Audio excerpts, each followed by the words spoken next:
Yo, what is up guys, Ghost here, welcome back to the channel. In today's video I've got a massive news roundup of everything around Battlefield 6. First of all, DICE have started to ban users using the Cronus Zen controller adapter. They've also issued a nerf for the sniper rifles. We've got the first fixes from DICE as well here, and a list of upcoming changes and things that they are working on. As whilst Battlefield 6 is a lot of fun, it is still nevertheless far from perfect. There are things that need to be addressed, and we're going to cover all of that in this video.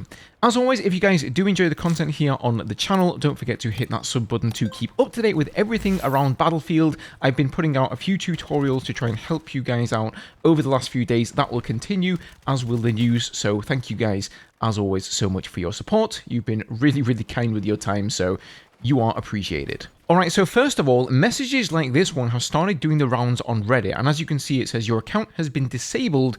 Cronus Zen activity on this account has violated EA's user agreement. Here is another one which is pretty similar, and this is actually a dev post from one of the guys working at the Zen modding platform, and he says we're currently advising all Battlefield 6 players, especially those on PC using the Zen with any of our latest scripts, to pause usage for now. Myself and the team is actively testing to understand what's causing it and ensure everything remains safe and stable. Please avoid using the Zen in Battlefield 6 until we confirm it's fine to resume. And basically, for those of you wondering and saying, Ghost, what the hell is a Cronus Zen? It is essentially a small device that players connect to their controllers or their PCs, and it can be used with almost any console or controller, and it allows players to mod their gaming equipment to give them an inherent and unfair advantage in-game by modding or creating scripts. So basically, it's cheating, and therefore, pretty good to see DICE actually doing something about this and banning people using it. Now next up we have one of the first changes coming into Battlefield 6 here, and this one comes from the Battlefield Communications X account, and they say today we've rolled out a few back-end changes across our servers which should now be live across all platforms. The changes are as follows. First of all, they've increased the ticket count for some maps on the Rush game mode to the intended amount of 100, up from 75. So I guess having them at 75 was just a mistake to begin with there. And then they've reduced the muzzle velocity for the M2010 ESR from 900 down to 800 meters per second.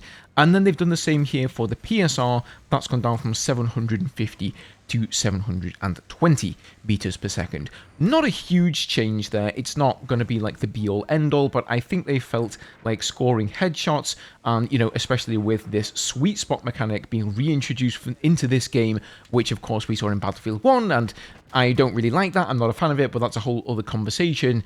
It's very easy to get one-shot kills, so I think that's the reason they wanted to rein in the velocity a little bit there, so you do at least have to account for the player moving.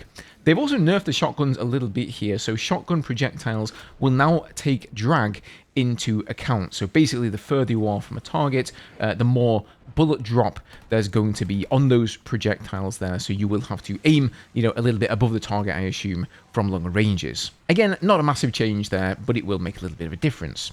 Now, speaking of weapons, there does seem to be an issue in Battlefield 6 with hit registration, and I've seen multiple examples of this. Here's one from Stoddy. You can see here he's in the test range. He's trying to headshot this target with a sniper rifle. You can see very clearly he's completely still, and he's aiming at the head, and what he says is that if you're using a sniper as any class other than recon, it's having this issue where it's just not registering the hits. And then here's another post on Reddit of somebody quite clearly, hitting an enemy soldier here. You can even see the blood spatter coming out of the enemy, but the hits aren't registering. So it looks like that must be some sort of netcode problem there. The devs are onto this, so Drunksy, the lead designer, he's been asking if anyone has any other examples of this, and he's asking, is it a consistent issue with that weapon? Can you share what attachments you use? So it does seem that some people are having this problem, and I'm sure they're working on fixing that one. Now, something else that's really been plaguing the game somewhat, and this is more down to a graphics kind of thing, but that is the scenes being very blown out and overexposed when you leave a building. And this is especially prevalent on maps like Operation Firestorm. I'm sure you'll have noticed this. When you're in a building, you go outside, whether through a doorway or you jump out a window, it's like you've had a flashbang straight in the face because the exposure just kicks up. You can't see anything, and aiming at enemies is really hard. And Battlefield Bulletin put out a tweet about this, And he says Battlefield 6 is forcing players to use the HDR calibration setting instead of auto HDR, which is causing a blown out effect in the inside and the outside areas. The extreme brightness is also present while using SDR, or standard definition range, with the consequent loss of detail.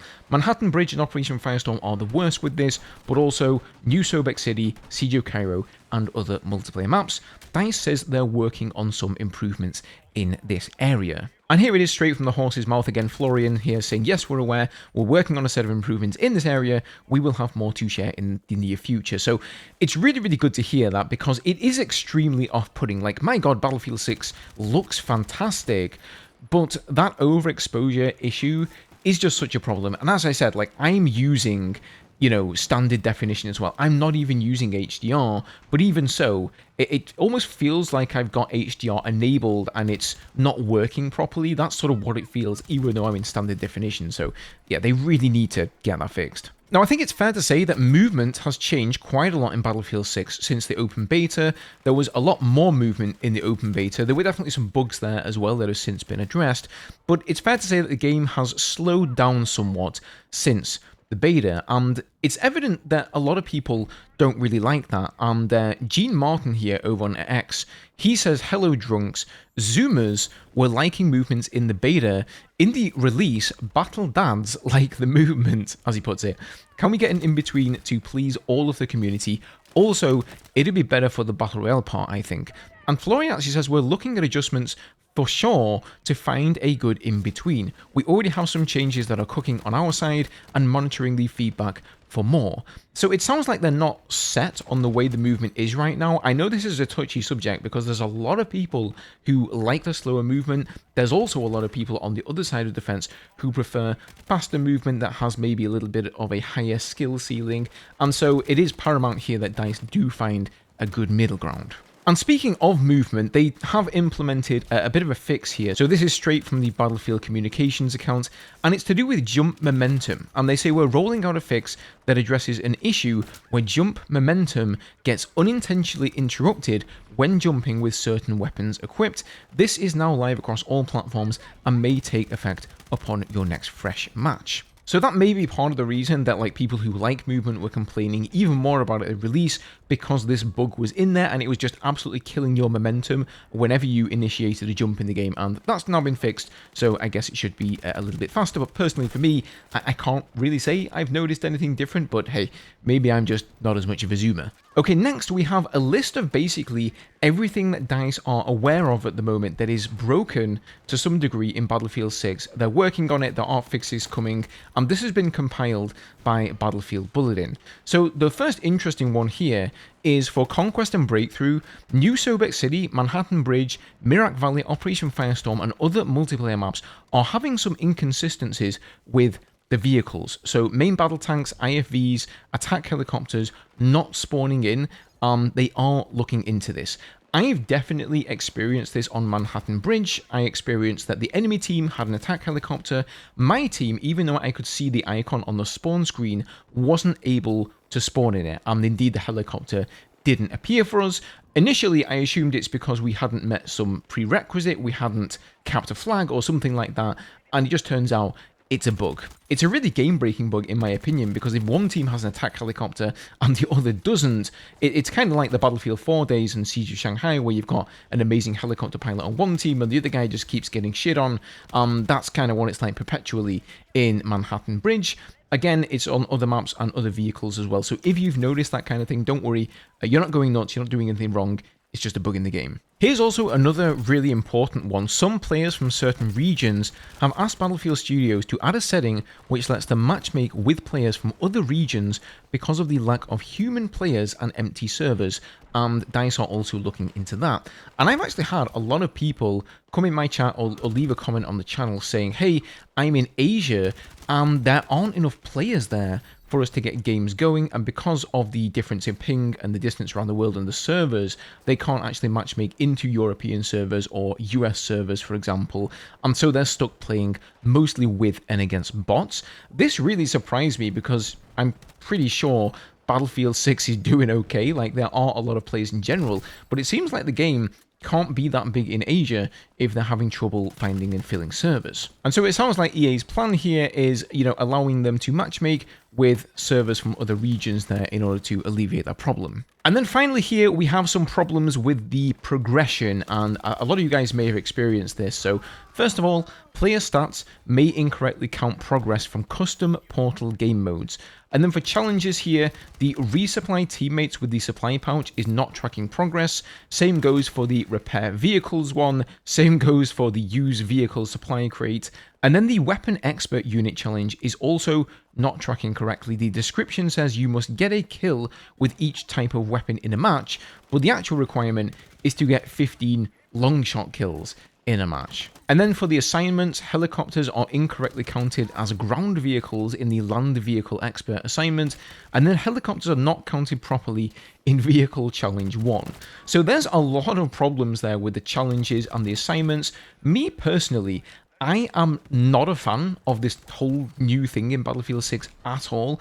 I just like to play the game, play the way I want to play, the vehicle I want, the class I want, the game mode I want, and not have to jump through hoops, completing daily quests and weekly quests and assignments doing X, Y, and Z just to unlock a specific weapon or a gadget.